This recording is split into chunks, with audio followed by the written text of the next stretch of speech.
I never meant to send that text to Victoria Chase. But when she showed up at my door that night, I knew my life would never be the same."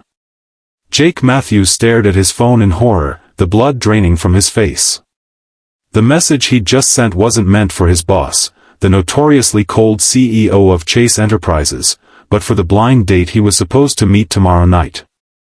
A date he'd now have to cancel because he just accidentally sexted the most intimidating woman in Seattle. What would she do when she saw it?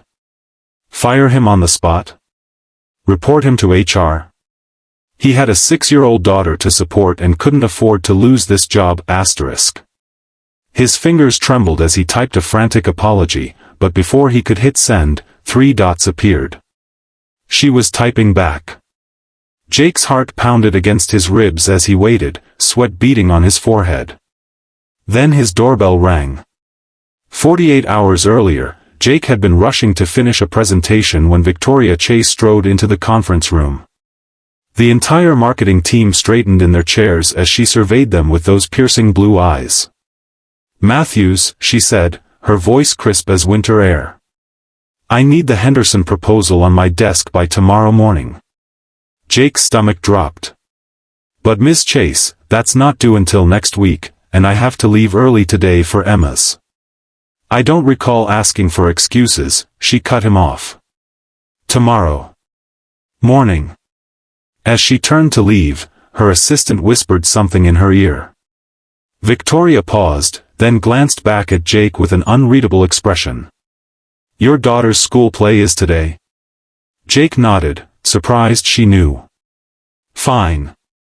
Monday, then. First thing." She left without another word, leaving Jake both relieved and confused. That small concession was the first crack in Victoria Chase's Ice Queen facade he'd ever witnessed in 3 years of working under her. The woman was a legend in the business world, 35, self-made, and utterly ruthless. Employees called her the glacier behind her back.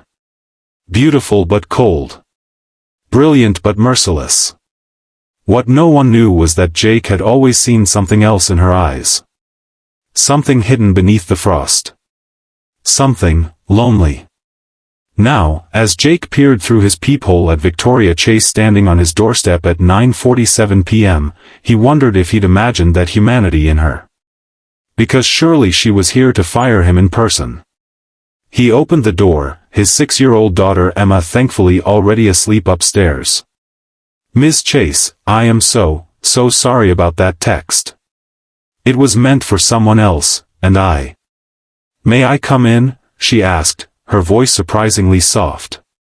Jake stepped aside, his mind racing. Victoria Chase had never been to an employee's home. Victoria Chase didn't do house calls.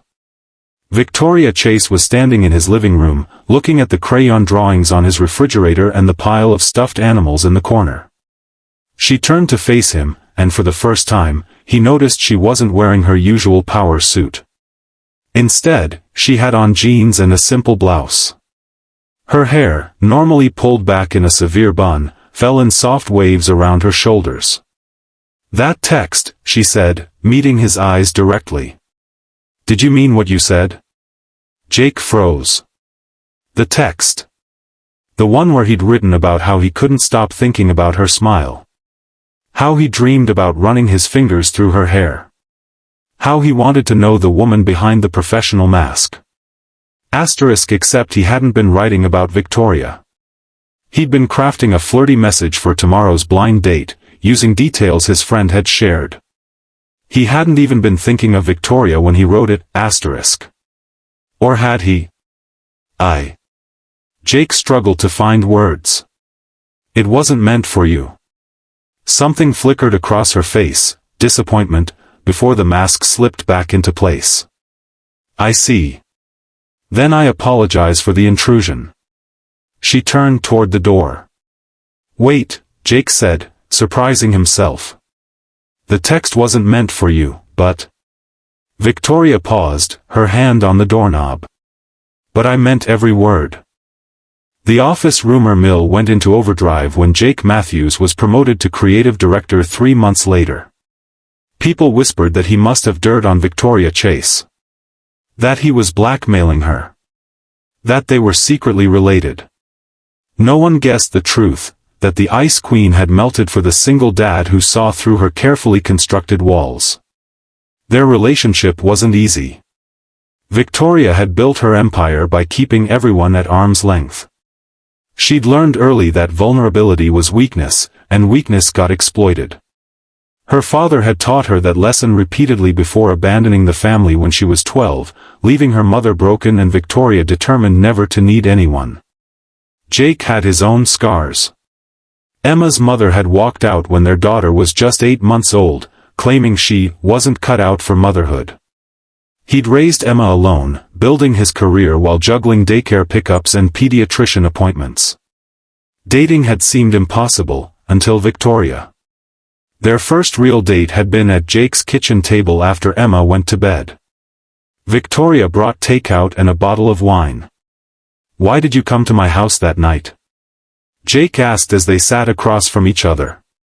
Victoria twirled her wine glass, considering her answer. "Because no one had ever spoken to me the way you did in that text. Like I was a woman, not a CEO. Like you saw me." "I do see you," Jake said softly. "I always have." When she kissed him that night, Jake felt something shift in the universe. This woman, who terrified board members and competitors alike, trembled under his touch. But the path forward wasn't clear. Office relationships were explicitly forbidden by company policy, a policy Victoria herself had implemented. And then there was Emma to consider. Jake wouldn't bring someone into his daughter's life who wasn't planning to stay. What Jake didn't know was that Victoria was already falling for Emma too, this bright, fearless little girl who looked at Victoria not with fear or calculation, but with simple curiosity. "Daddy, why is Miss Victoria crying?" Jake looked up from the storybook he was reading to find Victoria in the doorway of Emma's bedroom, tears streaming down her face. It was the first time she'd stayed late enough for Emma's bedtime routine. "I'm not crying," Victoria said, quickly wiping her eyes. I never had this." Later, when Emma was asleep, Victoria confessed that her father had never once read her a bedtime story. That watching Jake with Emma made her ache for what she'd missed and marvel at what Jake had created. "You're an amazing father," she whispered against his chest as they lay on the couch. "And you're nothing like the person everyone thinks you are," he replied, stroking her hair. Victoria stiffened. "Yes, I am. I'm exactly who I need to be to survive in that world. Maybe at work. But not here. Not with us." Us, the word hung between them, full of promise and complication. The breaking point came 6 months into their secret relationship. A competitor made a hostile takeover attempt of Chase Enterprises, and Victoria disappeared into crisis mode. Jake didn't hear from her for days, then weeks. Emma asked about her constantly. When Victoria finally called, Jake was too hurt to hide it. "We miss you," he said simply. "I'm fighting for my company, Jake. Everything I've built. I understand that. But Emma doesn't. She thinks you've abandoned her, just like her mother did." The silence on the other end of the line was deafening. "I'm not her mother," Victoria finally said, her voice tight. "No, you're not. But you've become important to her. To us both." Another long pause. "I have to go. The board is waiting." The call ended, and Jake felt something break inside him. He'd fallen in love with Victoria Chase, but maybe the glacier wasn't just a nickname. Maybe it was who she truly was. 3 days later, the business world was shocked when Victoria Chase announced at a press conference that she was stepping down as CEO of Chase Enterprises. "I've realized there are more important things than corner offices and market share," she told the stunned reporters. "I'm not leaving the company, just moving to a position that allows me to prioritize what truly matters." That night, she showed up at Jake's door again, this time with a small suitcase and tears in her eyes. "I choose you," she said simply. I choose Emma. I choose us. 1 year later, as Victoria helped Emma get ready for her school play, the same one she'd allowed Jake to attend when this all began, Jake watched from the doorway, his heart full. You look beautiful, sweetheart, Victoria said, adjusting Emma's costume. Like a princess? Emma asked. Even better. Like yourself. Jake cleared his throat, and both his girls looked up. I have something for you, he said to Victoria, pulling a small box from his pocket. Emma squealed, already in on the secret, as Jake dropped to one knee. Victoria Chase, you came to my door that night because of a text I never meant to send. But it was the best mistake I ever made. You've shown me that sometimes the people who seem the coldest just need someone brave enough to warm them up. Will you marry me?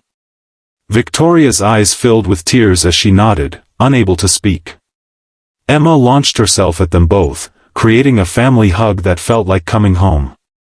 I love you, Mommy Victoria, Emma whispered. And the former ice queen of Seattle business melted completely. Life isn't about the mistakes we make, but how we recover from them. Sometimes, the wrong text to the right person can change everything.